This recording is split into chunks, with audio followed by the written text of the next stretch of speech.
મિત્રો તમને આ ચાંદીના બોક્સ હોય એવું લાગે છે ને, પણ આ એવું નથી. હકીકતમાં વેક્યુમ પેકિંગમાં થેપલા છે, ગુણા માખણ જેવા થેપલા છે. 5000 થેપલાનો ઓર્ડર આવેલો છે. અત્યારે દ્વારિકા પદયાત્રી જતા હોય એમના માટે સ્પેશિયલ ઓર્ડર છે. 5000 થેપલાનો આ બધે તમે જોવો છો કોથરા ભરેલા, બધાય વેક્યુમ પેકિંગ કરીને થેપલા છે.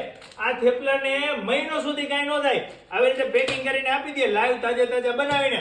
પછી તમારે 15-20 દિવસે ખોલવાનું. એવું ને એવું થેપલું નીકળે, કુણા માખણ જેવા. જો આ રહ્યા થેપલા, આ કુણા માખણ જેવા થેપલા છે. રાજકોટમાં તો જૂના અને જાણીતા છે મગનલાલ થેપલા વાળા. તમે પણ જો વેકેશન આવે છે, માણસો બહાર ફરવા જતા હોય, રાજસ્થાન જાય, કોઈ જયપુર, ગોવા જાય, થાઈલેન્ડ, કોઈ પણ જગ્યાએ તમે ફરવા જતા હોય, તમને ત્યાં કઈ સારું મળે કે ન મળે, પણ અહીંયાથી 200-500 થેપલા પાર્સલ કરાવીને લઈ જવાના. મહિનો સુધી આ થેપલાને કઈ થાય નહીં. એટલે મારા વાલેડા વિડીયોને વધુમાં વધુ લોકો સુધી શેર કરજો. અને તમારે પણ ક્યાંય ફરવા જવાનું થાય એટલે ડિસ્પ્લે ઉપર નંબર આપેલો છે, કોન્ટેક્ટ કરી, કોલ કરી અને થેપલા બનાવડાવીને લઈ જજો ને.